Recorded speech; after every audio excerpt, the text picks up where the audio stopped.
So hi everyone, and welcome to the first session for Sociology in the City, brought to you by myself in the Department of Sociology. I'm James Carr, and with my colleagues from across the Faculty of Arts, Humanities and Social Sciences, Sandrine Ndiro and Mamobo Ogoro.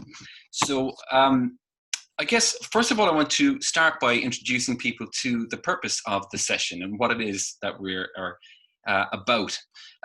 Sociology in the city is something that I've been working with, trying to develop for the last number of years to bring sociology from the university campus itself right across the broader city environment here in Limerick, and indeed abroad from that, no further afield, as a result of the context that we find ourselves in.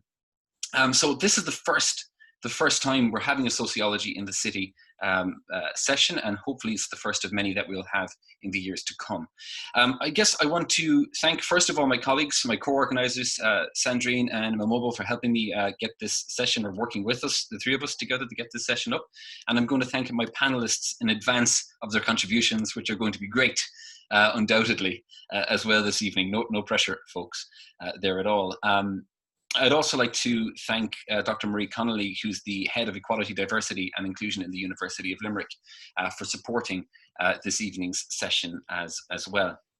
And again, this Sociology in the City session is part of the broader Limerick Lifelong Learning Festival, which takes place, of course, every year here in the city. So I've kind of said brief introductions of who I am. I want to, I guess, pass the proverbial microphone. There isn't really a microphone, is there? Around to the various panelists that are here. So Jude, you're the first one in line for me, so I'm going to allow you the pleasure of introducing yourself first to the listeners. Great. Hi, everybody. My name is Sajud Momani. James is my supervisor, as well as Owen Devereaux, Professor Owen Devereaux. My study is, I'm third year PhD, like Mobo, I think, maybe, and Patrick, we're all in the same boat together. I'm focused on self-representations of Muslim women in the social media space. So I'm looking at how they self-represent themselves, any Islamophobic issues, any anti-Muslim hostility they may be facing within that social media space. I'm also looking at kind of the commercialization of the headscarf, the hijab, and how so many brands have capitalized almost and are using the hijab as a tool for commercialization. And I'm also looking at kind of indirect Islamophobia that's targeted at Muslim women on the Instagram social media space, and how basically they're trying to negotiate their identities as Muslim women living in the West, and visibly Muslim women. So there's no blending in when you have a headscarf on. So that's kind of my main research at the moment. I'm just finishing my field work and writing up soon. So I just, like Patrick, I just kind of need to get on with my writing and get organizing with my chapters. Not yet. Great, thank you, Sajud. Thank you very much. Sandrine, you're next on my line of sight. So would you like to introduce yourself to the attendees, please? Yeah, hi everyone. My name is Sandrine Ndiro, and I am a first year PhD student in contemporary African literature in UL. So my PhD research focuses on how the African future is perceived in the here and now, just because Africa is always looked as a continent that is always catching up. So within the Western eyes, like the African future is in fact their past. So that is what my research is. So like it kind of delves into fields of stereotype and just how African literature and like writers themselves are situating Black voices and being the central narrative without moving away from a Western paradigm. So that's just what, I'm only the first year now. So yeah, that's just what I'm doing. Great, thanks Sandrine. Great, fantastic, sounds fascinating. Patrick, the man from Trinity, shall we, we'll counter some of the UL bias a little bit now. We'll ask you to go next and introduce yourself, please. Thanks, James. And so, it's noted I'm Patrick McDonough, Trinity, and I'm a third-year PhD student in history. And I'm doing medieval history, and very sort of summarily, I'm studying an English noble family, the Mortimers, who are Earls of March, which is England and Wales borderlands, and the Earls of Ulster by marriage. And essentially, I'm studying warfare and imperialism through the lens of this English noble family who hold great estates on both sides of the Irish Sea. I'm also an Irish traveller, the first in my family to go to university. And sort of in that capacity, so in college, I've written for local papers. I was in the Iraq this last year. Actually, I think I was last in there in January, pre-COVID, so before all the lockdowns happened. So yeah, that's basically me in a summary. Great, thanks, Patrick. Sounds fascinating. Really interesting stuff. Mobo, would you like to introduce yourself? Yeah. Hi, everyone. My name is Mamowo Goro. I am a second-year PhD student. My official title is Sanctuary PhD Fellow in UL. So I am studying in the interdisciplinary study of social psychology and applied linguistics. And what I'm looking at is othering and social representation of first and second generation migrants in Ireland. So as a lot of you are aware, like Ireland used to be an immigrant country, and now it's a sort of immigrant country. So in the early 2000s, that was when a huge massive influx of immigrants happened. So what I'm a huge massive influx of immigrants came into Ireland. So what I'm looking at now is the children of those immigrants in Ireland, and looking at them as adults and seeing how they are represented, one, in the media, in education, and in employment. So what I'm looking at is how they manage both their ethnic and Irish identities in Ireland, and how they are represented in those areas. Yeah, and also I'm the sanctuary administrator for the sanctuary program in Ireland, which is a program that facilitates the education of people who are in refugee-like situations in Ireland. So yeah, that's basically me. Excellent. Cheers, Mobo. Appreciate that. Ulalani, how are you? I was on mute there. My name is Bulelani Mfaiko, and I am one of the spokespersons for the movement of asylum seekers in Ireland. I'm an asylum seeker. I've been an asylum seeker since November 2017, currently living in the Direct Provision Centre in County Clare. My role in Mercy, of course, is to ensure that there is one, coverage of the work that we do, or the campaign work that we do, but also there is public engagement towards change, so to influence public discourse on matters involving asylum seekers, refugees, and the direct provision system in Ireland.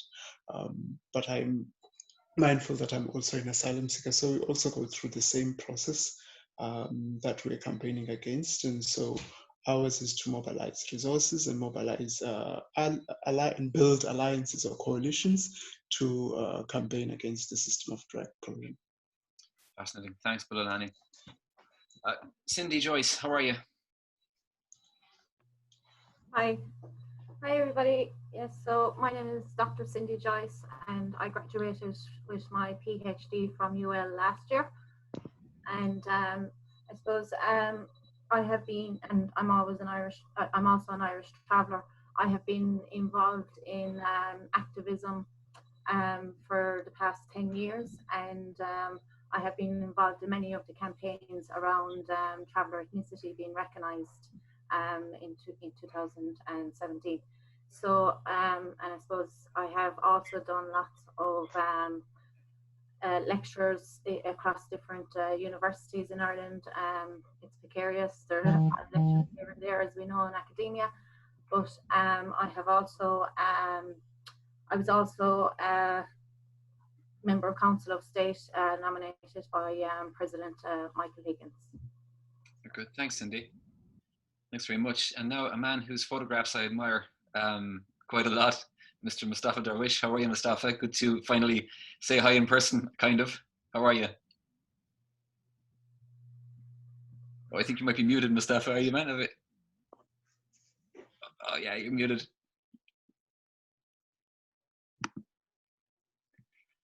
No. Okay. Hey, there Okay. you are.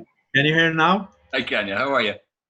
Thanks a lot for the lovely introduction, James. I'm glad to be here with you. Glad to meet you here, hopefully in person soon. My name is Mustafa Darwish. I'm a student at the University of Limerick. I'm doing master's in journalism. I'm covering the immigration issue for the past 5 years across the Middle East. And Europe. Currently, since I came to Ireland, I'm covering it as well. And yeah, I have nothing else to add. You're an award-winning student, Mustafa. Yeah, I'm Ireland Student Journalist of the Year, and yeah, I don't. Congratulations! Congratulations! Take the word. Thank you very much, James. You're welcome. Okay, so listen, thanks very much, everyone, for the introductions. And I suppose, you know, a lot of the ideas around having a session like this, you know, for me, come from and bringing the discussion about race and racism out of the university in particular. And I say out of the university, being mindful that it's something that's in the lives of people outside of the university. But I'm talking more about the sort of the academic engagement with it. The idea has been to take, I guess, to have a general public, have the general public engage with the issues, hear the voices of people, and hear the sort of debates that go around in terms of racism. You know, I've been lecturing in the university now for almost 10 years. I teach introductions about racism, and so forth. I have taught about Islamophobia. I've taught about anti-traveler racism. In fact, I've often found that one of the most difficult lectures I've had to give inside in a classroom, given the amount of, I guess, internalization people do of anti-traveler racism in this country without taking a critical look at it themselves. And I'd include myself in that. And I guess I start off with my students and we start talking about race, okay? And we talk about race as something, you know, as a social construct and otherwise and so on. Bulelani, Patrick, Sandrine, and Mustafa, I want to ask the four of you, first of all, to maybe just extrapolate, maybe Bulelani, you might start for me, about what it is we mean when we talk about race in society. What is it? What does it mean? My first, can you hear me now? Mm-hmm. My first learning of race would have been when I was born in South Africa. I grew up in apartheid South Africa, and growing up there, you knew that you were treated differently on the basis of your skin color. But then that's not just skin color, because there were people who didn't exactly look white, who were treated better than people who look more brown than I, who had darker skin. Because it isn't just about the actual skin, but the construct is the privileges that society will confer upon an individual on the basis of whatever ethnic identity category is ascribed to them. And for us in South Africa, it used to be Bantu people. We weren't always called Black, and then we were called Africans, and then the Afrikaner nation came to being, and they, of course, called themselves Afrikaners, which is Dutch for African.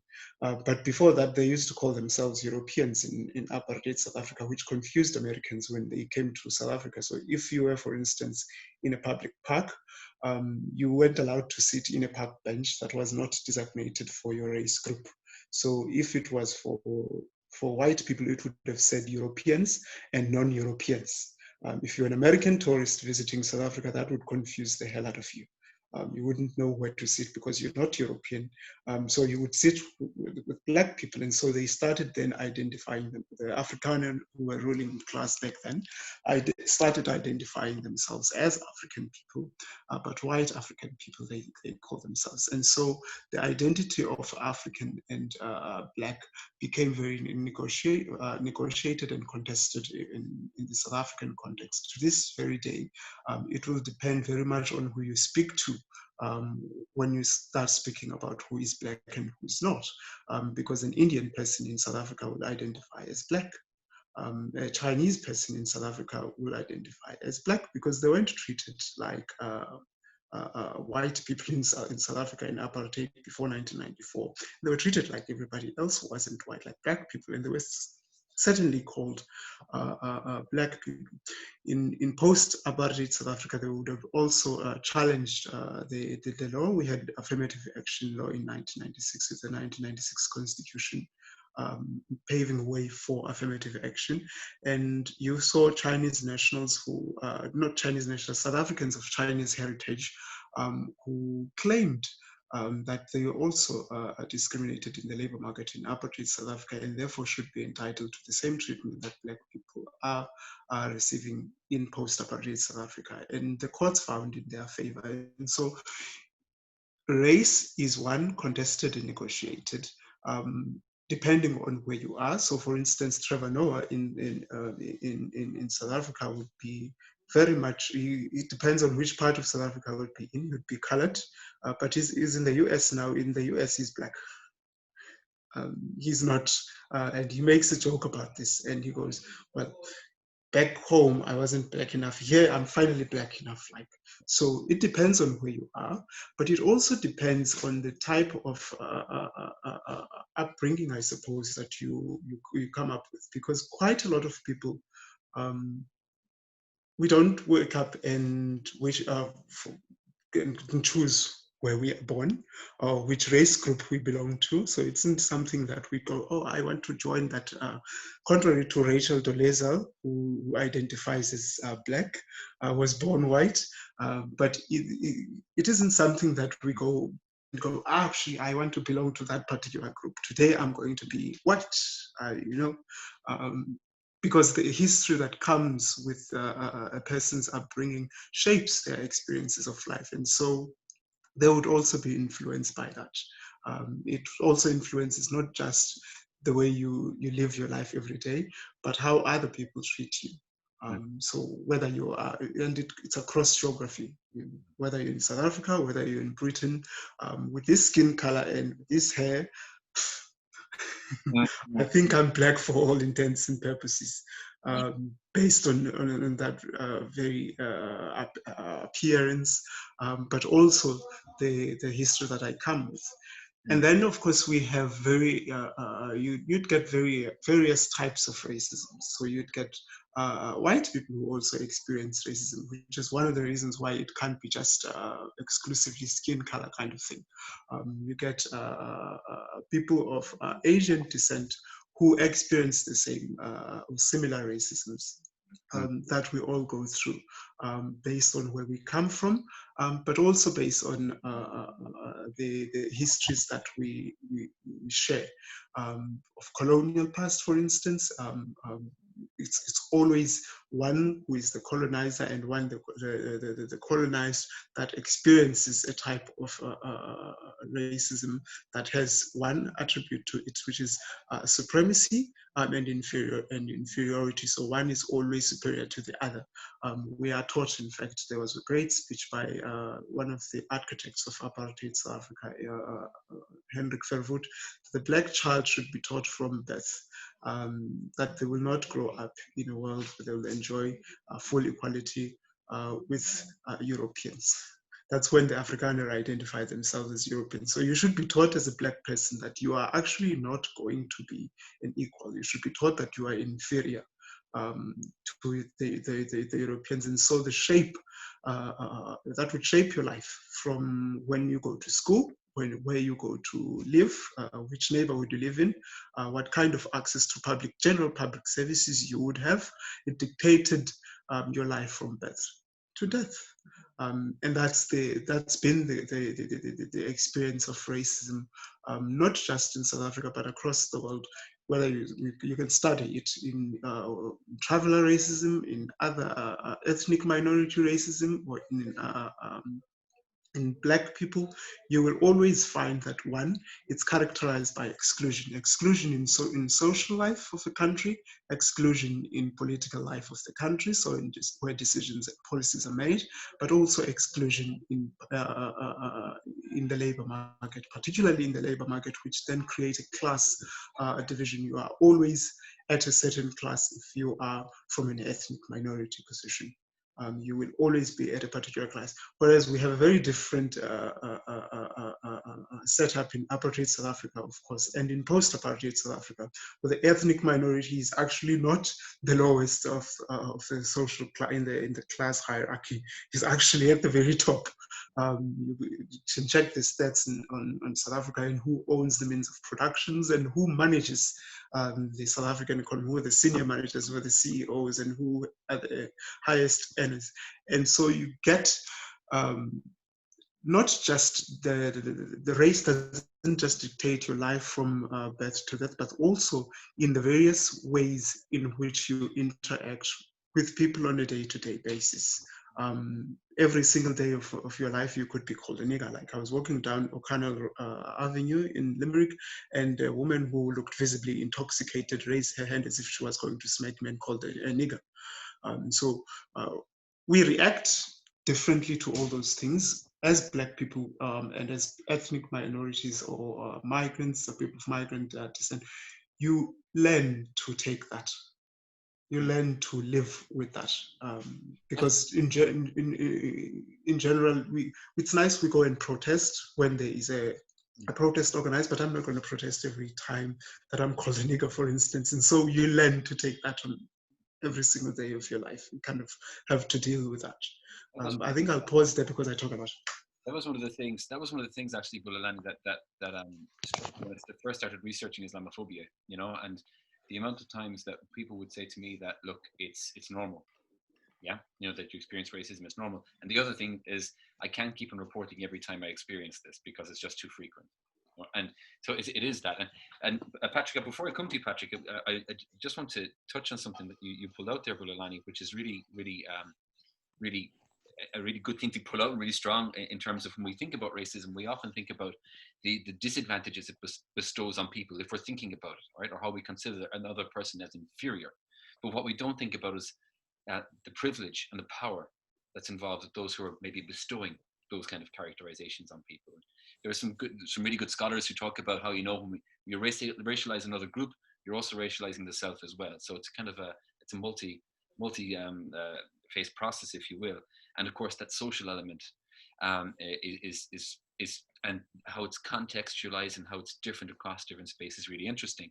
And Patrick, that brings me to this idea of race and the traveller community here in Ireland, because, you know, it's something that, as a person coming from the settled community myself, I've seen throughout my life. And, you know, I find that when you're socialized into it as part of a society, you almost have to subconsciously, if you will, or even consciously kind of put that down, regardless of what you know, because it's so common in society, that you have to say, okay, hang on a second, that's something I've heard somewhere about the traveller community. It's racist. I need to park that and put it down.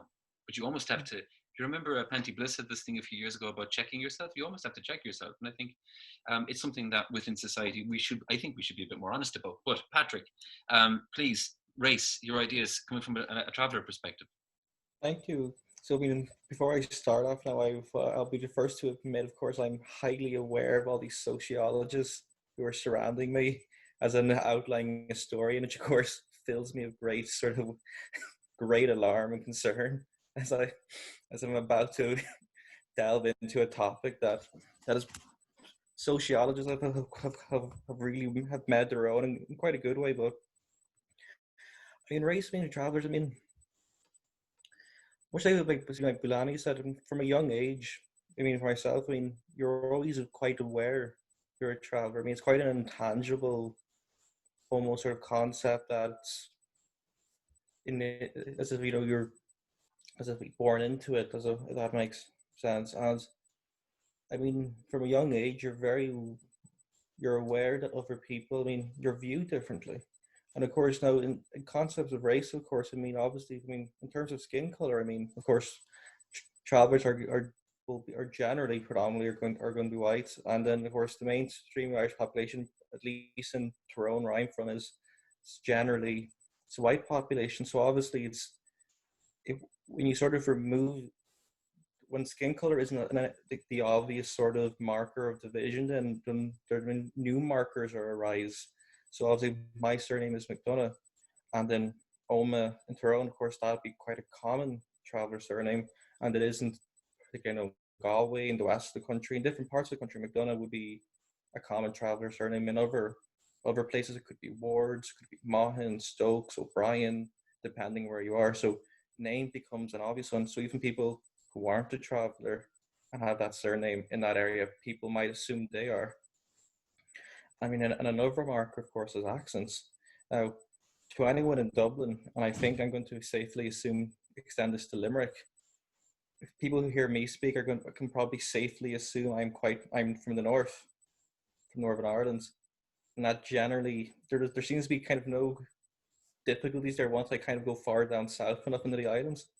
But obviously, if in Omagh grew up in school, I was always told I had a very slight southern accent. Now, of course, what someone in Omagh considers, or in Western Tyrone considers an Irish or southern accent, of course, is obviously very different to what someone in Dublin might think. Because I'm usually quite obviously from a mile away, seen as being from the north. But even with Omagh, of course, between surname and the accent, I mean, it was obvious that I was a traveller. I mean, I remember when I was about 15, there was a Seamus Heaney poetry event in the local art centre, and I was reciting one of his poems, North, and I think there was like this elderly man, and I think he was just kind of chatting, and I think he was curious with my accent, and I think he just told my name, and I think he was like, oh yeah, that's kind of that explained it, without actually ever explicitly saying why it explained it.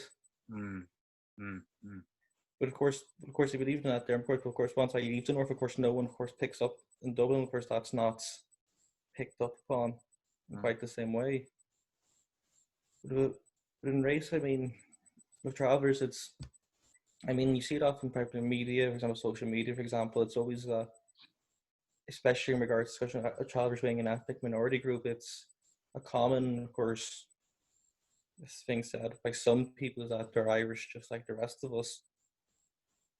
And yet, once you kind of step away from the topic of ethnic minority status, it's often quite obvious on a daily basis that travellers are viewed as quite separate by the mainstream population.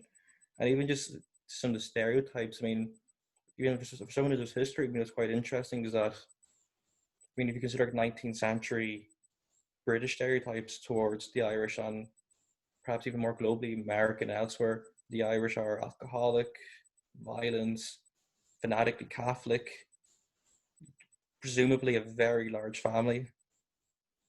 And in a modern context, where those stereotypes have been nicely transferred onto travellers, almost as if the Irish population is kind of defensively saying, we're not like that. It's actually this group among us. And it's quite a difficult concept, and of course, with race of travellers, because then, of course, then, I mean, even last month, of course, there was in Galway, of course, I mean, I think it was the 30th of August, maybe 29th of August in Galway, of course, a house was burnt down because a traveller family were planned to move into it. So obviously, is that a hate crime? Is it a racially motivated attack? I mean, how do you define that then? Should that be characterized as a racist motivated incidents or not? What's interesting about that, James? It's what's interesting about that is, that's not the first time that's happened, and it's happened so often when it's a traveller family moving into it, and it's almost like if there's any sort of outpouring of kind of condemnation of it, it's short-lived, if at all. It doesn't get the sort of that sort of condemnation that it should rightly get in society for what it is and what happens, but it happens too often for it to be accidental. And also, we can think about Bulalani when we're thinking back to the various centres, for example, or the emergency centres for direct provision and so forth, and fire attacks, and was it Ruski, I think it was, as another one as well. It's not just coincidental that these things happen as well. It's interesting, Patrick, what you said there in terms of markers, in terms of markers of belonging. And we think about accent, and you think about, I remember I had one of my students come to see me, really nice guy, very bright guy, and really shocking red hair, like really good kind of ginger beard and Celtic strapwork t-shirt on and Celtic strapwork thing on, and it looked definitely more Irish than I do. And he opened his mouth and he spoke, and he had this American accent, and you kind of think of, well, hang on a second, what's going on here? Because there's this whole thing about accent. Sandrine, race, the idea of race. Yeah, so for me, whenever I think of race, I always think of it like as a social construct in regards to power. So I would come from that, from because I do African literature, so contemporary African literature. So like that's something that I'm very familiar with, like in regards to like colonization and like decolonizing the mind. So like where the concept of race, like when that was like invented as back as the 15th century, where like that did act as a tool to suppress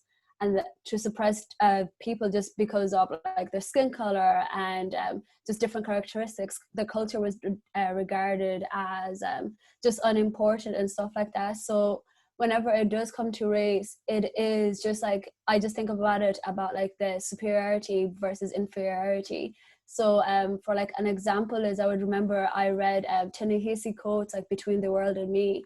And in that one, he always talks about like how unfair it is that like with Black people, they will have to be taught the concept of race from like such a young age in order to understand why they will be functioning the world and like why they'll be entering the white space. No matter where, even if you are born in Africa, you're living in Africa all your life, you still are aware of what this white space is and like what the white race is.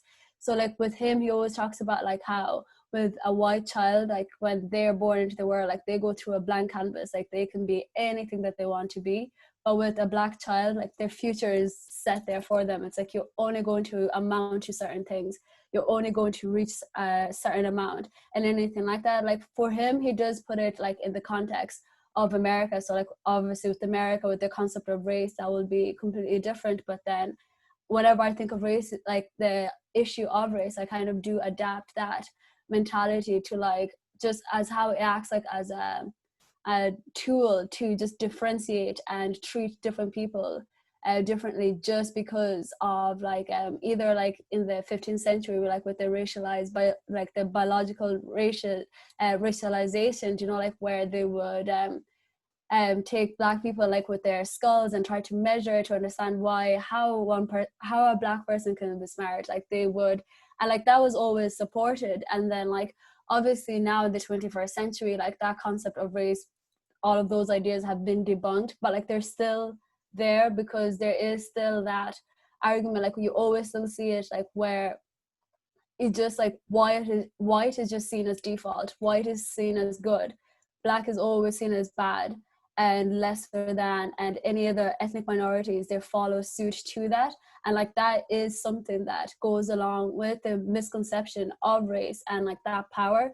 And like that's just been embedded within our society, like since as early as like the 15th century. But like it's just, I think race just reconstructs itself every century and just has a nuanced ways on how like it shows up within the society. So like I agree with Bulelani, where like when it comes to race, like I just think everyone will have a different concept of it, because it depends on those who have benefited from being in a privileged position of never understand, like questioning what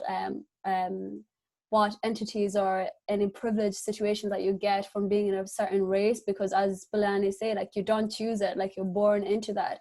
So like as like a Black person, like I've like from a young age, it's like I've known like I can only do certain things, anything like that. And like that is a social construct, and like it always all leads down to power.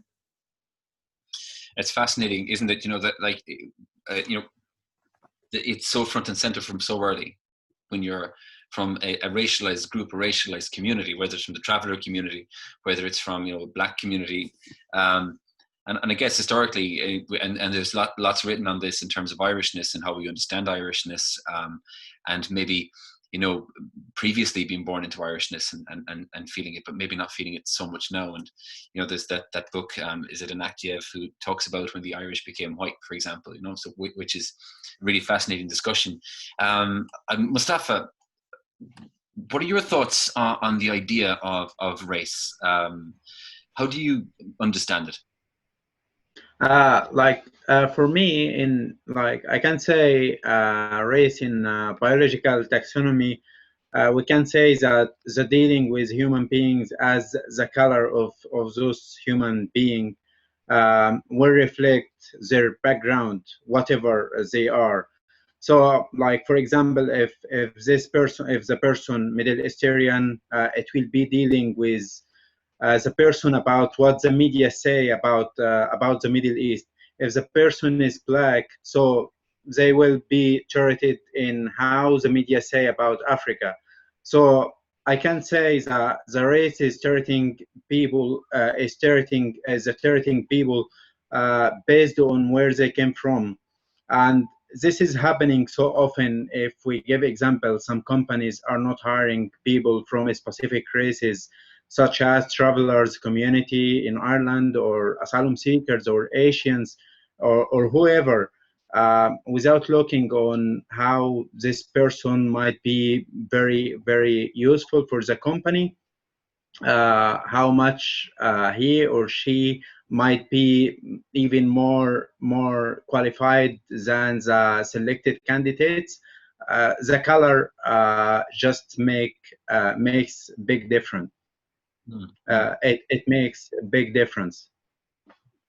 It's interesting as well, like when you speak about that in terms of where people are coming from, and we think of again, as you can see the thread coming through all the contributions so far, in that this creation of someone or a group as being something, or a group of people of being something, and so reductive, right? Because we've all had this.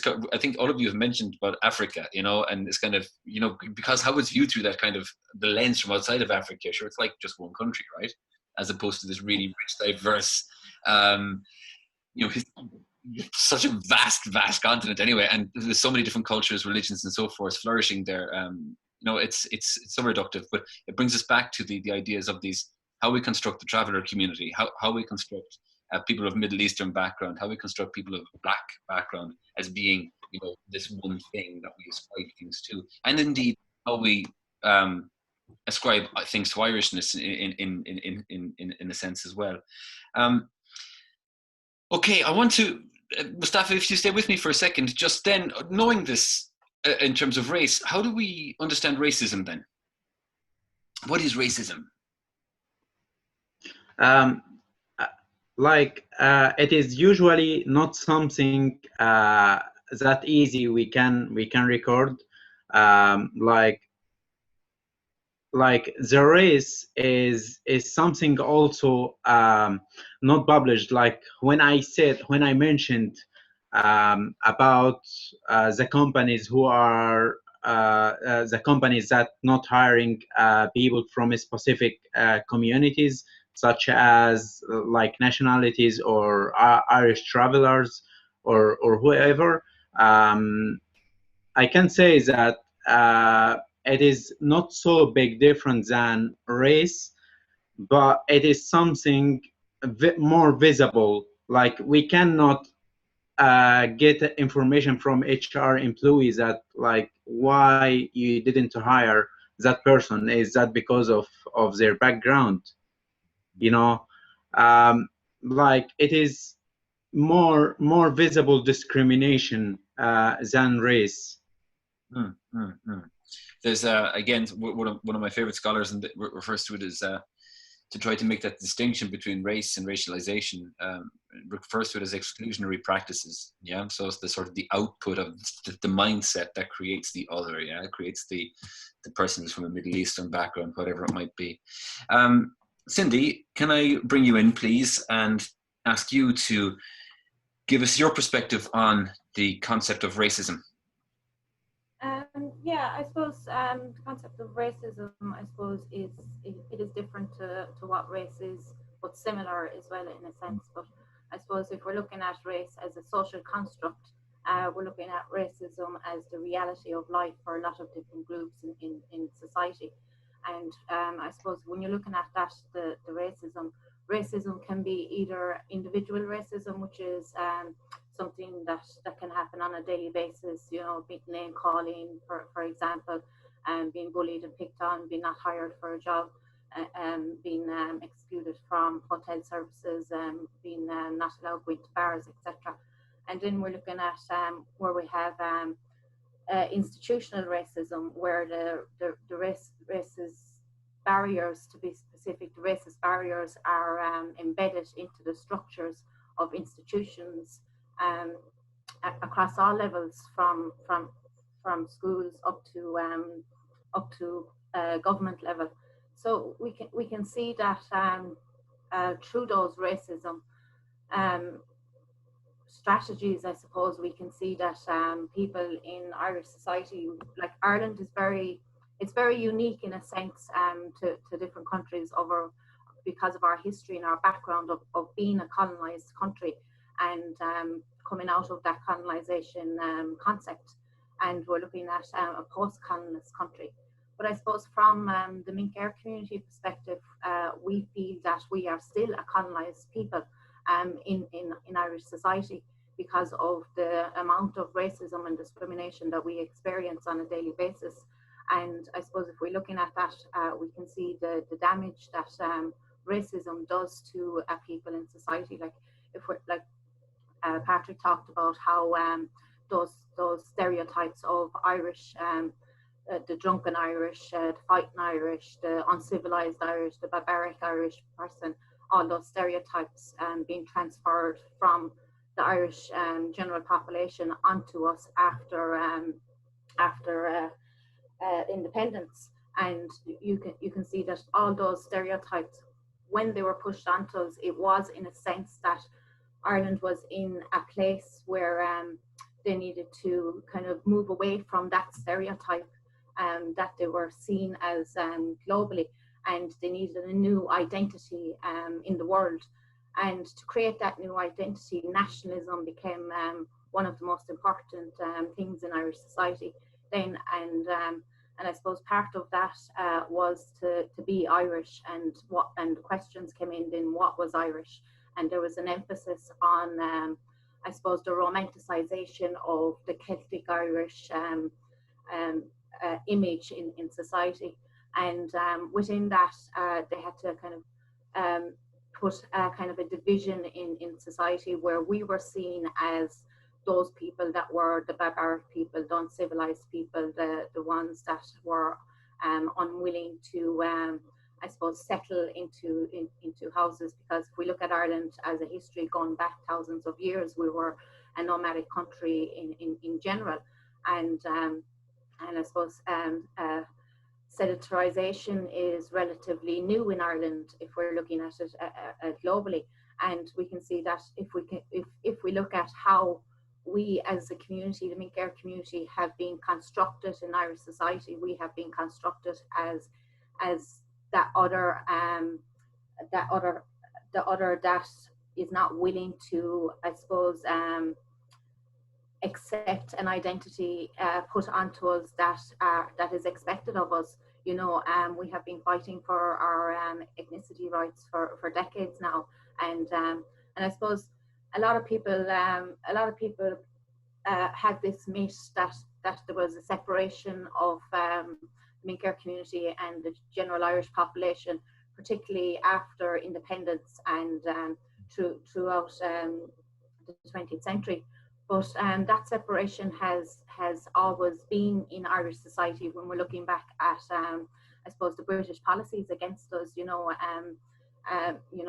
back in the 1500s, there were policies that were put out that it was legal to kill gypsies, which were called a lot of the time at that time, because the British didn't distinguish the Irish population, so they didn't distinguish between Irish travellers and the general population. We were all seen as Irish, but then we were kind of classed as the nomadic people, and that became in where we were kind of put in with what they called at the time gypsies. And I suppose when we're looking at Elizabethan times, we can see that the policies that were put in to stop us from leading a nomadic life, and the Tinker Act was put in, where we couldn't roam anymore.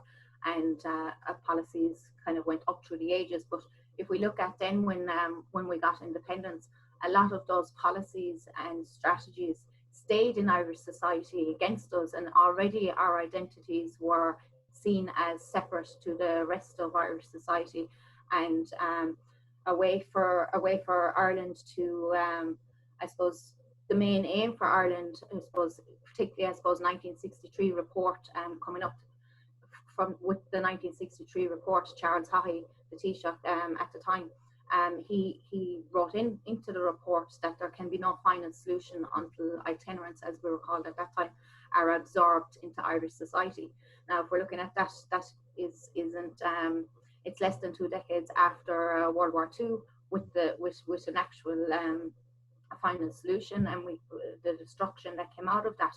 And I suppose within that report kind of solidified Ireland's policy right up to this day, how Ireland treats us, but also how we experience how we're seen in Irish society as unsettled, as uncivilized, as not willing to assimilate into settled society, and because of that, I suppose, even when we're looking at the institutional racism, we're looking at our history, our culture, and our identity has been totally neglected and I suppose not taught within the schools. So people are not learning about who we are as a people. They're actually, so all they're seeing is what's on the media, and which is 90% of the time negative stereotypes reproduced and portrayed across the media. So when we're looking at kind of the racism then, like, and the difference, I suppose, the social construct of race in itself, I suppose we can see that for us here, when we're looking at, I suppose, white privileged, when we go outside of Ireland, we definitely have that white privilege, and that's one thing. But I suppose within Ireland itself, it's something that we don't have, because we are recognised as Irish travellers. We are recognised on the door, for example, of bars and pubs and restaurants that we won't get in. And that can be small nuances thing, I suppose. And then I suppose it's coming down to the individual again, and a collective, you know. So I suppose if we're looking at, if I went out as an individual, I suppose, up to a bar or restaurant, I would have that white privilege that I wouldn't be refused, for example. But if I went up with some members of my family, we could be immediately recognised as Irish travellers, and immediately that white privilege is gone from me. You know, so we're looking at it in that kind of construct of things in society. So when we're looking at racism itself, then we're looking at kind of how the racism affects a community as a whole, and we're looking at like, racism does kill people. You know, people die because of the circumstances of racism. What leads to that, between the depression and the mental health issues. And when we're looking at the Limerick community in Ireland, where we have one of the highest suicide rates in the world, and we're at 7 times higher than the general population.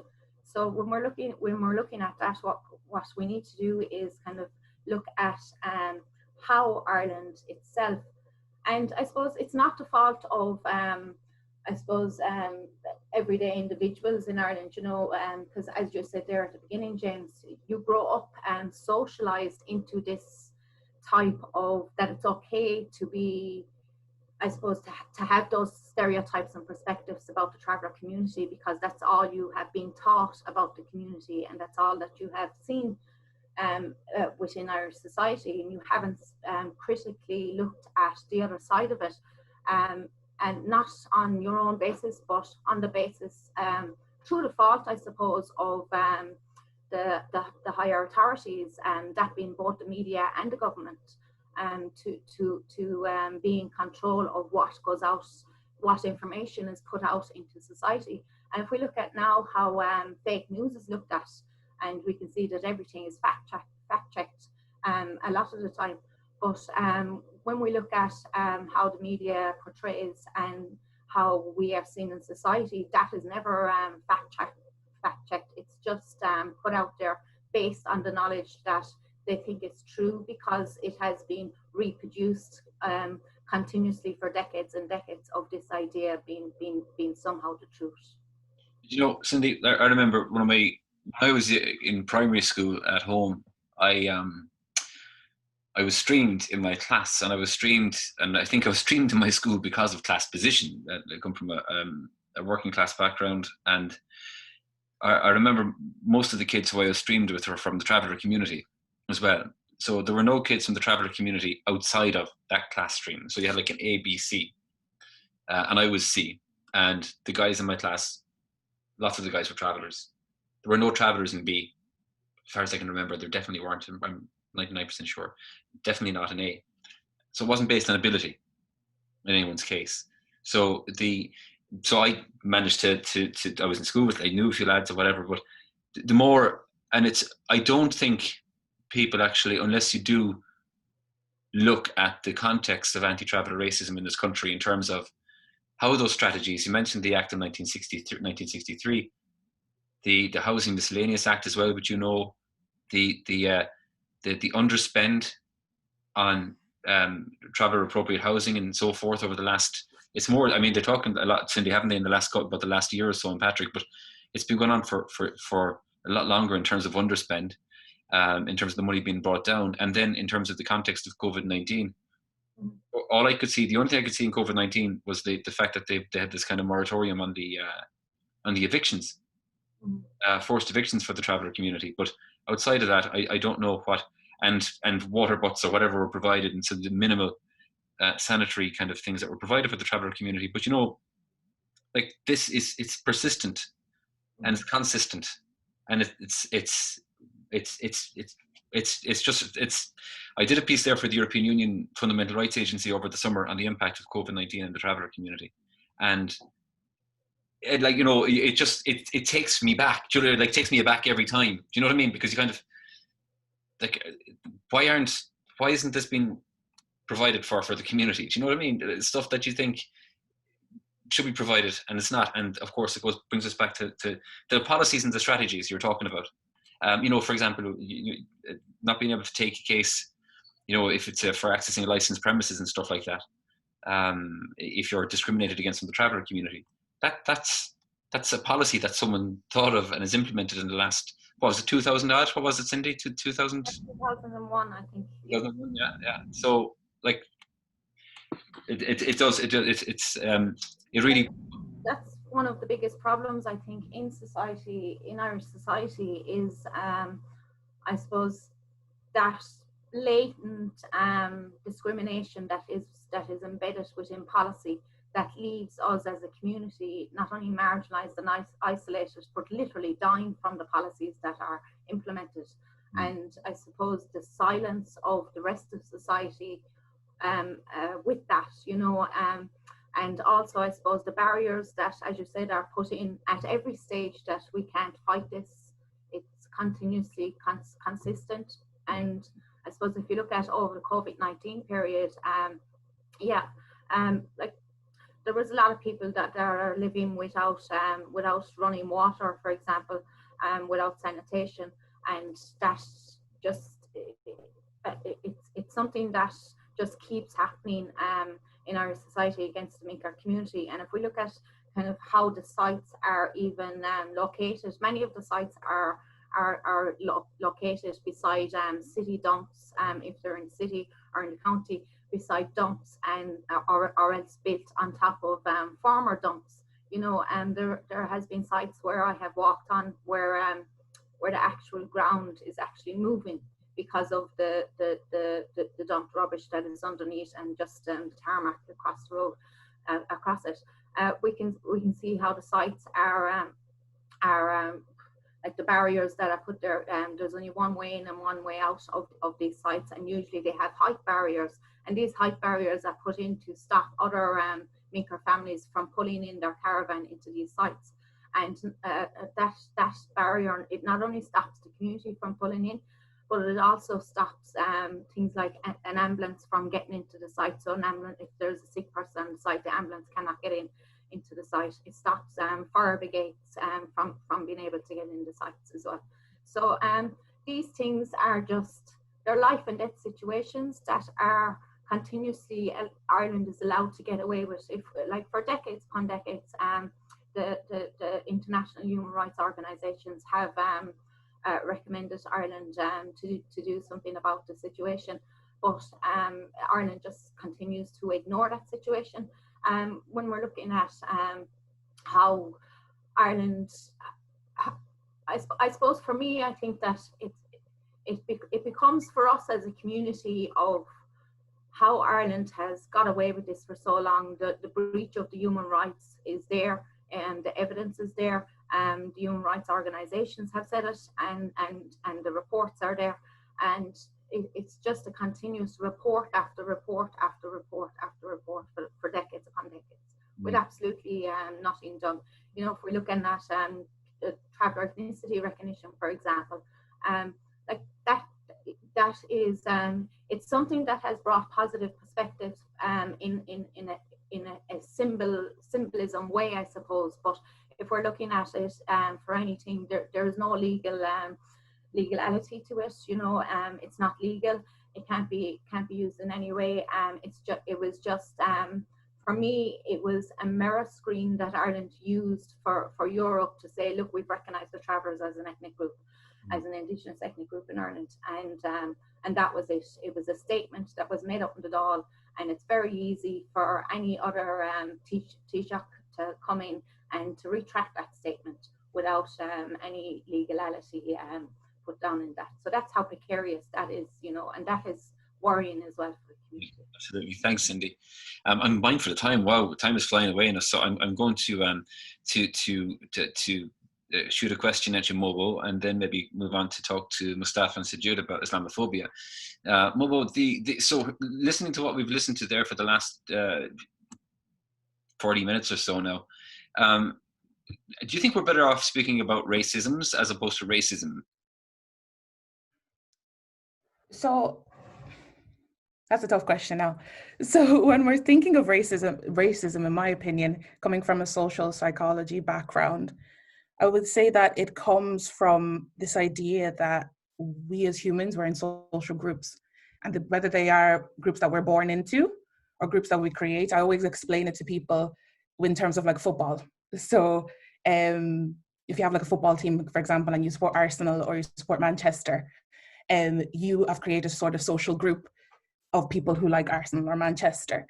So with that sense, we kind of push the group that we belong in. We generally speaking, we create sort of positive attributes to that group, and groups that we don't belong in, groups that are different to us, we create sort of negative attributes to that group.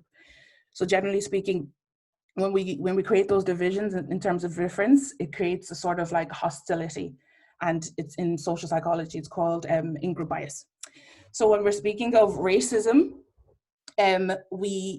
that in-group bias is based on the terms of what you look like, or what culture you come from, or what ethnicity you come from. So when we're speaking of racism in those terms, it kind of puts people in different groups and in different social identities, that we call it in social psychology. So in terms of your question, when we want to think of race in terms of race or racisms, I think when we're talking about race as a single sort of entity, it kind of embodies now it embodies more than just the sense of just color of skin, culture, ethnicity. It embodies other things, and like Cindy was saying, it embodies other things rather than skin color. So for example, the traveling community, they're white, but in this kind of country, in Ireland, they don't have the privilege of white privilege. So I think embodying a sort of racisms would be a beneficial way of looking at it in a sort of holistic way, rather than seeing in the sort of like straight, narrow sort of way of seeing racism. Yeah. Mm-hmm. Great, thanks, Mobo. And it's interesting because, you know, I talk about, you know, as a sociologist who works in on this topic, and the topic of Islamophobia, I use the term racisms because, you know, we talk about, you know, this understanding these differences across groups, how the traveller community might experience something, the Muslim community, and so forth. And, you know, the first thing people say, oh, you know, Muslims aren't a race. And we say, okay, no, that's cool. We know this. Let's have a conversation about racism, okay, and about how groups are constructed in a certain way. So I tend to use the term anti-Muslim racism instead of Islamophobia in my own work as well. And of course, acknowledging that if we think about Muslim communities, and Mustafa, you mentioned across the Middle East, you're talking about so many different cultural groups, you know, within Muslim majority societies, so many different cultures and ethnicities and so on, which brings me to Sujud, and this the idea of Islamophobia and the representation of Muslim women, and maybe as well, if you can think about the idea, you know, you've been a student in Ireland, you've lived here long enough, in terms of the idea of Muslimness and Irishness as well, and in the context of Islamophobia. Yeah, it's really interesting. I remembered when Mustafa was talking about HR and companies, it reminded me of a story I once mentioned to you, James, about one of my friends who's a Riva. She converted to Islam about 5 years ago now. She was actually a manager at one of the Arnott stores in Ireland. And it was kind of policy, and it was written policy that you do not employ anybody that looks like me, basically. You do not employ anybody that comes in with a CV. The second you see, if they have a headscarf, you rip that CV and you bin them. So it's really interesting, you know, how, and she's Irish, full Irish, you know, she's only been a Muslim for 5 years. She's actually 52 years old. Mm. So you can see that it's kind of like, I think Cindy was saying, that white privilege gets taken away from you. You know, suddenly it's not about you being white, it's about you looking different. So I think race goes so much beyond the skin color, or, you know, what ethnic group we belong to. It's just about being different. It's that ideology that, you know, that though, you know, I do believe that representation matters. And I think the media is constantly pushing these, this narrative that if you are different, or if you belong to a different group, then you are to be targeted, or there's specific, you know, terminology that is going to be used against you, like, you know, nigger, or I've been called so many times a paki, you know. It's for me, it's that kind of like putting everybody in the same group. You know, you all look like this, therefore you all belong to that group. So with Islamophobia, I think it's very difficult. I mean, now I live in Switzerland, and I would say it's gone kind of one step beyond difficult, because in Ireland you kind of faced it. It wasn't so much direct racism, it was more kind of indirect, and it's the looks that you would get, or, you know, it's kind of the whispers, or this is how you would notice it. Whereas in Switzerland is very much kind of direct. They will look at you and you will get stared at for a very long time, that you are different. And when you know that you're different, and you're very conscious of the fact that you are different. But yeah, it's a very difficult position to be in, I think, trying to negotiate being a Muslim person living in a Western majority environment. I think it's very difficult to negotiate that Irishness or Britishness, or, you know, and being a Muslim at the same time.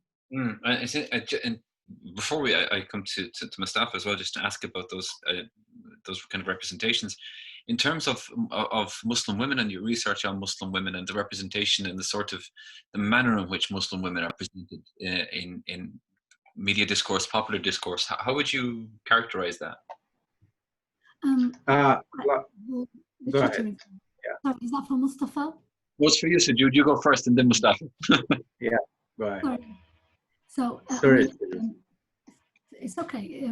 It's just in my research, Muslim women for a very long time, we've been represented as this other, this inferior. You know, I'm sure you've all seen kind of the Orientalist paintings of how Arabian women are kind of, they're always belly dancing, or, you know, they're on a flying carpet somewhere, or it's very much kind of this narrative is always Orientalist narrative. We're always in that. It's very interesting actually, because with my research, a lot of the influences that I'm looking at online, so I'm focused on hijabi influences on the Instagram because I'm focusing on the visual aspect. They are actually getting a lot of collaborations with brands like Nike and Swarovski, Farfetch. It was very interesting. James knows about this. There was one particular Instagrammer who Mustafa might be aware of, I don't know, but she is she wears the hijab, but she actually featured in Playboy in 2016.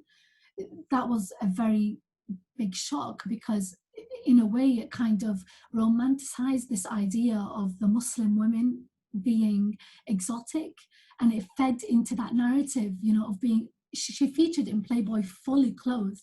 She was in a hijab, you know, covered, but she was 6 pages in Playboy where she talks about her life, and she looks very beautiful. And but it's that kind of narrative that's constantly being pushed, you know. So Muslim women still till this day, I believe, are they are very stereotyped, and they're depicted as the other, as inferior, as we're controlled, and I guess it's we're trying to break that, I think, stereotype. But I think in trying to break that, we're actually we're not doing a very great job. I think not through what I'm observing in my research, not through the Instagram kind of the modest fashion, hijabi fashion, the Muslim fashion scene. I don't believe that I think if anything, I view it as a regression for Muslim women, not progression into something better, into better depictions. It's fascinating. It's interesting to see the maintenance of the sort of fetishization through the likes of the kind of neo-Orientalist, if you want to call it that, representation. In the contemporary context, of course, you know, the debates that are ongoing about, you know, the sort of the irony in the debate of wearing a headscarf anyway, and whether or not the woman should be allowed to wear the headscarf and not wear the headscarf. You know, there's just the contradictions are just all over that, right? And the irony. But Mustafa, as a man of images, I remember looking at Al Watan. It's Egyptian, right? Newspaper, but is it the National? I think it is. It's It was, yeah. Sorry, forgive my Arabic pronunciation, man. No worries. But they had this image, and I use it with my students, of you have these 2 Muslim guys side by side, and you have one guy he's there, he's got like his little you know, taqiyya on his head, he's got his beard, and there's a minaret behind him and the crescent, yeah? And then he's just standing there being just a normal guy, and beside him there's an image of a guy with crooked teeth, you know, he's wearing like what looks like an Afghan type of hat, you know, he's got blood on his knife, and the cartoon in this newspaper has a spotlight, and the spotlight is pointing at it has like a Western image, like an American flag or something to represent the West, and it's pointing at the crazed looking barbaric guy as the image that we get of Muslim men and Middle Eastern men. And of course all Muslim men are deemed to be Middle Eastern, and all Middle Easterns are deemed to be Muslim as well, right? So what kind of stuff do you see coming through in the images and the representations of Islam and Muslims? Well, same point about the job. I would like to mention, you know, it is literally impossible for someone who wears hijab, I mean, I'm talking about women, to work in Irish media, even if she will work behind the scenes. Like I can mention here, I have Irish Libyan friend, you know, Ala. I think you know about her. Um, she's like, I can say she's well experienced in journalism. She has applied in dozens of jobs here. She's Irish. She born and raised in Ireland, and she got her undergrad and postgrad in the country. And she has a good experiences that she got when she went to cover in the Middle East. Despite all of that, she sees her friends, her classmates, getting internships and jobs in Irish media, while she can't. You know, the same thing that I'm facing. I would like, you know, to talk usually about what's going on in the media. the same things that I'm facing. It is really impossible. Like so far, I'm in the country since a year and 4 months. I couldn't see any Muslim name in the Irish media. Like I read and I check like most of the stories that publishing on the Irish media, but I couldn't see any writer or like any storyteller that has a Muslim name. You know, uh, which is, like what, there is a lot of second generation people, like I'm sure there is a lot who study journalism, like Allah and others, and I just wondering why I can't see any of those names are working in Irish media. Absolutely, and if you look at the representation, if you look right across Irish media, if you think of, who's on your 6 o'clock news, your 9 o'clock news, who's writing your newspaper, Right. all the same, right? Yeah, like I don't know what to say. Like I don't like to speak negatively about like people who, like, I mean about the career that I'm working in. I call myself lucky. I still have some publications to publish my pieces on it, like the stories that led me to win Ireland Student Journalist of the Year, that I published on Your News and that. But like, what about others, and what about the future?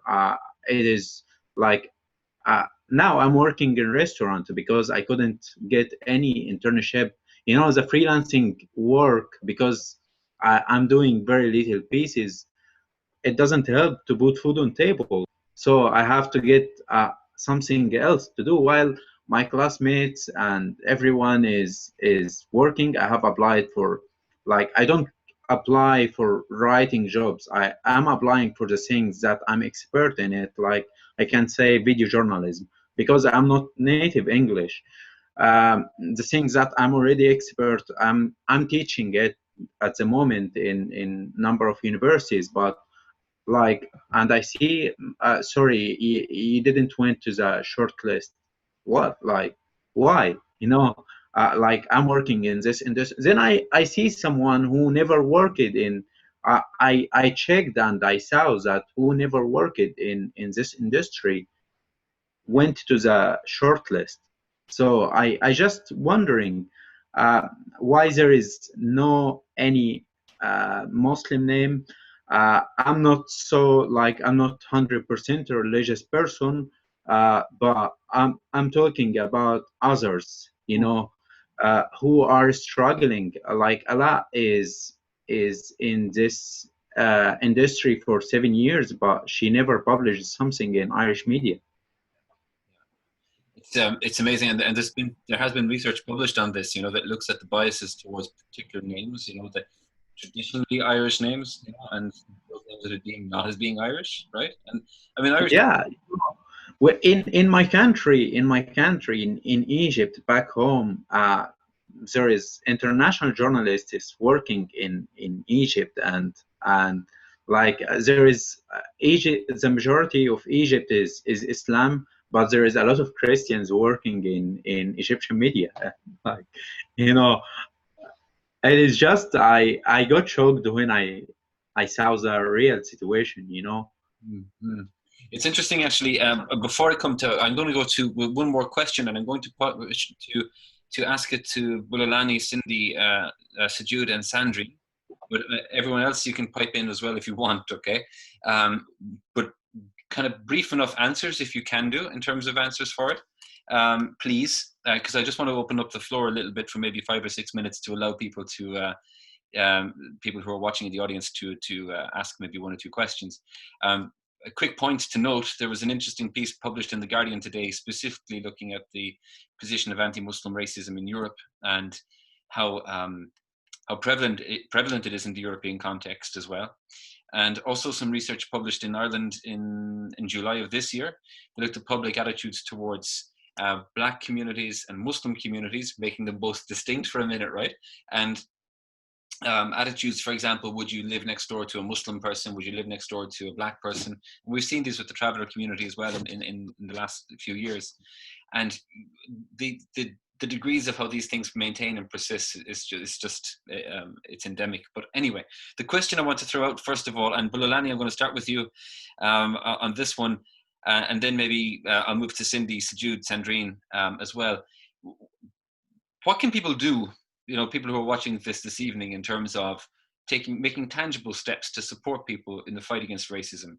Bulelani, what would you advise? Well, the first thing is to start checking your privilege. So that means asking yourself or reflecting on the things that you don't have to think about. You don't have to think about your job if you have a job. If you have progressed from your job from one position to the next, you've moved up the corporate ladder, you don't have to think about social mobility. So ask yourself, how do other people who don't live like you experience life in the same country? I'd always ask people to do that, because you'd find that quite a lot of people will say that, oh, I didn't know things were this bad, when we speak about the experiences of racism. So when you have travelers, for instance, speaking about how they experience life in Ireland, and people get shocked. They're like, oh, I had no idea that is going on in my country, because we don't stop for a second and think about how the other lives. It's always wrapped up in our privilege bubble, the social circle that we have. And if that social circle is very narrow, you won't have much of an outlook. So you'll see things when you see in the international press, for instance, covering events happening in the US, but won't immediately associate it back home. So when you see people, Greece building a fence in the ocean, you're not going to think about how Irish immigration authorities treat migrants, for instance. Some people don't know that people get held up at Dublin airport for hours and hours and being interrogated as if they were criminals before they enter Ireland. Or may even be turned away right at the ports of entry, even if you produce all the documents that are asked, because the immigration officials have their discretion to do that. And so we need to start thinking about how other people live, and not just be boxed into the little world, because that will then open up the space to take action when you know, because when you know about something, you are challenged to do something about it. Otherwise, it becomes just your ignorance if you don't do anything about it. So start investigating how ethnic minorities live in your country, and then you'll see in which way you can help dismantle the barriers that many of them would encounter in their lives. I think we've spoken about access to labor market. Those experiences would be shared not just from people of Muslim or background, but travelers experience the same exclusion in the labor market. Black people experience the same exclusion in the labor market, and other ethnic minorities like migrants from Eastern Europe, for instance, experience the same racism when it comes to recruitment and selection. The Geary Institute in UCD and the Economic and Social Research Institute has documented this over the years, and they have found that consistently ethnic minorities experience that discrimination in recruitment and selection. And there are other ways, of course, in life in how we are excluded, not just in the labor market.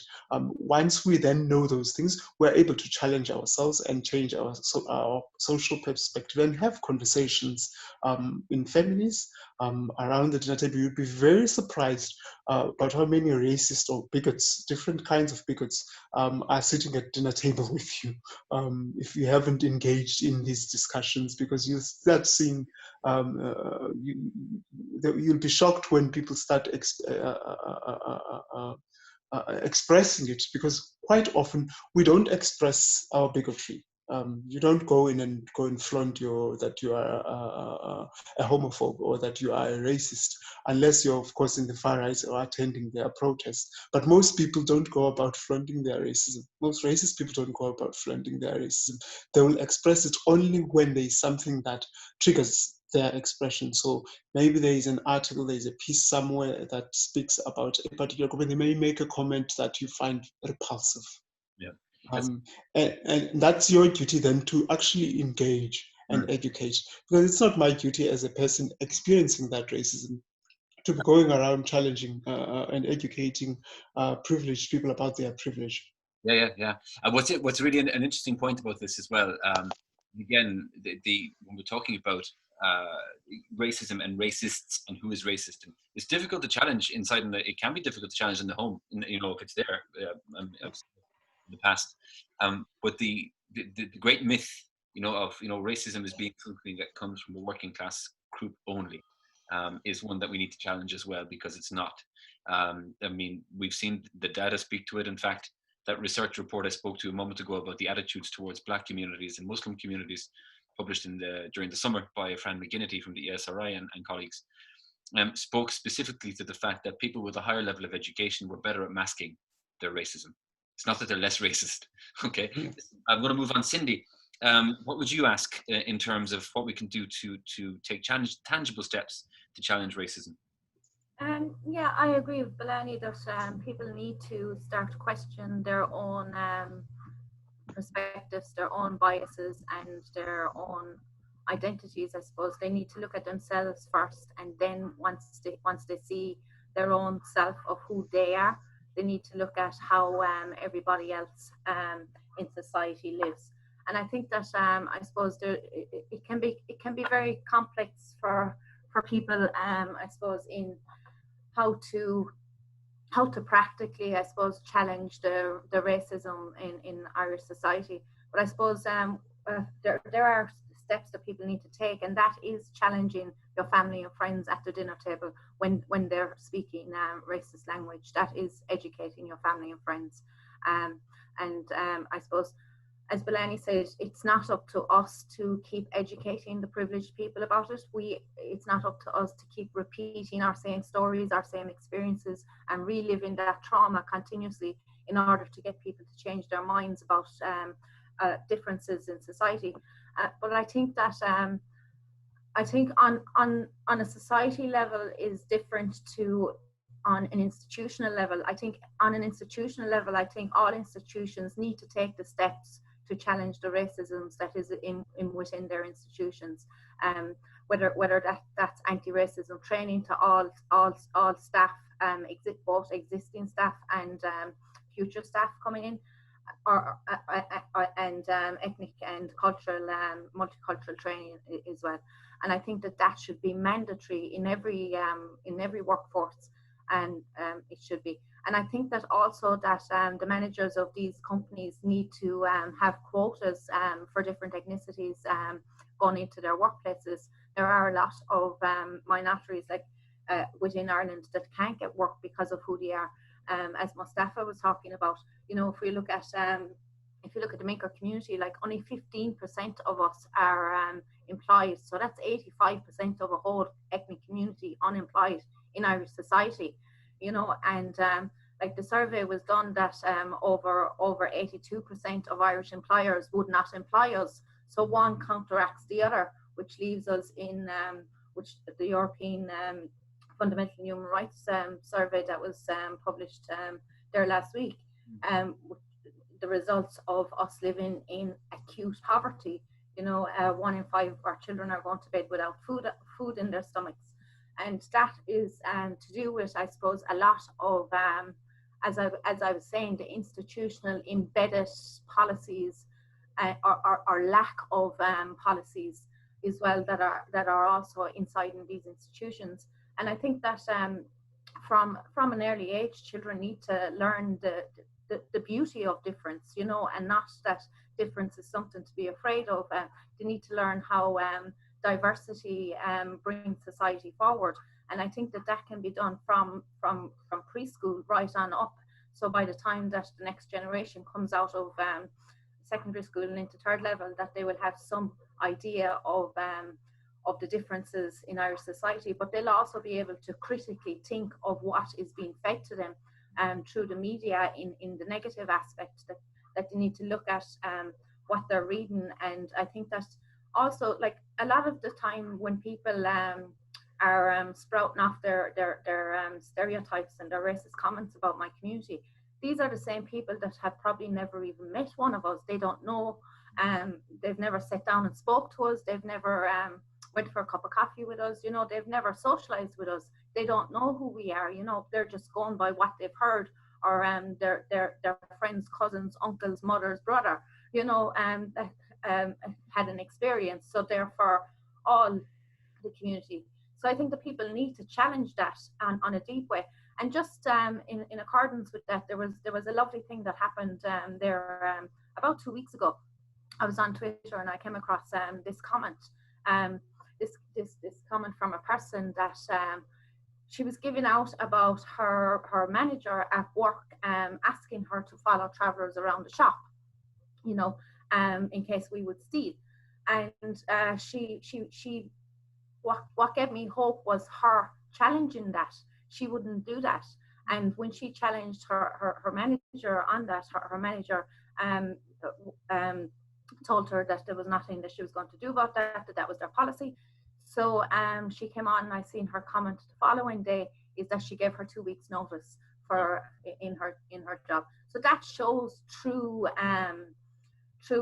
I suppose, like, a lot of people wouldn't go that far to end up losing their job.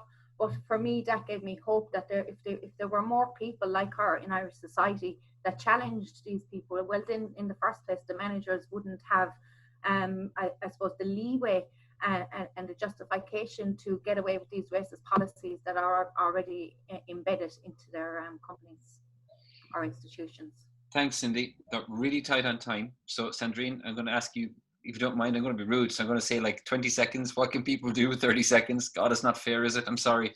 I'm just very mindful of time that we've left. And then maybe Sajud as well. Yeah, I think like what people should do is just like actively listen to like the minority voices, and just like when someone is talking, like you have to like, I think like in order to actively listen is you have to understand like how that, like the experience, the story that they're telling you is not something that you experience on a daily basis. So there's no need to like insert yourself in like, oh, maybe you're overreacting or anything like this. So like when it comes to racism, when people are reporting it, like as Cindy said, like just cultural awareness around that. And the only way you're going to get that is by listening and interacting with different ethnic minorities. Like you can't hate what you don't know. So like so that would be my step forward, like how to take tangible steps to fight anti-racism. Thanks, Sandrina. Thanks for being so cool on time. Sajud? Yeah, and for me, I think it's about knowing your rights. I really believe that if you know your rights and you know if something is, you feel like it's a hate crime, I believe that you should report it. For a very long time, I grew up like you know, thinking that I am inferior and thinking that any kind of, you know, if somebody did call me a Paki or if somebody did call me a racist name, that I should just ignore that. But actually, I think knowing our rights and reporting, I think it gives us a voice. It gives the people who are different, who are on the receiving end of the racism, it just gives us a little bit of power and a bit of control to change it in that sense. So rather than being quiet and accepting being called a nigger, for instance, I think we should report that and we should reject that. And I think that's just my opinion on changing things. Thanks, Sajud. We have 2 minutes, and I think we've already engaged with the question there for Cindy and Patrick. I think, Cindy, you touched on it earlier on in terms of ethnic, the formal recognition. Patrick, do you want to add anything to that in terms of the recognition? Yeah, I mean, I think it was an important first step, but in terms of meaningful change, it's done very little. I mean, it's a good false dawn is perhaps, but I'm hoping otherwise. I mean, a formal recognition is nothing without substantial change to go alongside it. Ultimately, otherwise it's just meaningless and symbolic. Yeah. Thanks, Patrick. And I've argued that myself in the past as well. I totally agree with you. Mustafa, 20 seconds. There's a question here about, is social media the biggest obstacle in tackling racism? What's your 20-second response? And you're muted. You're still muted.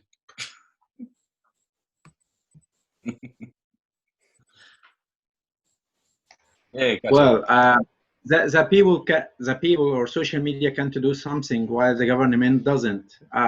and there is no legislation. There is no clear legislation for hate crime in Ireland. There is act in 1980 that was done in 1989 to prohibition of intimate to hatred. When there is a clear legislation to stop the individuals to do hate crimes, then like we can talk about the media and what people can do about the hate crime or racism. Okay, great, thank you. And it's very important right now. Social media organizations are regulating themselves when it comes to online hate and so forth. Listen, thank you so much, everybody, this evening. Sandrine, you want to say one more thanks to the person who helped us with the artwork for our posters, because they did some really cool posters, and I don't know the person's name, so it'll be. Yeah, so the person who helped us with the posters is just a third-year student, Anthony Carey, who does product design. Yeah. Oh, great, and thanks, Anthony, for everything. Listen, folks, thanks so much for this evening, for sharing your insights and experiences. I think we were ambitious with our questions, Sandrine and Mobo. We had like a bunch of questions, and we hope to spend more time speaking with everybody as well. So thanks for bearing with us. Look, hopefully this is just one thing that can contribute towards the broader education, you know, in terms of anti-racism and racism. I remember speaking to people before at a report launch, and they said to me, "Oh, you know, it's just ignorance." It's not just ignorance. It's a different kind of education to the kind of education we would hope for in society. A kind of an education that acknowledges difference, understands and experiences and respects diversity for what it is, and embraces everyone within society, and not just in an instrumental sense of, you know, being good for the economy, but being generally good for the better health of our society as a whole. So on that hopeful, positive note, I'll say good evening to everybody. Thanks again for your time. Thanks to everybody who listened. Stay safe in these strange days, and here's to the next sociology event, whenever that will happen. Thanks, folks. Take it easy. Bye. Bye-bye. Bye. Bye.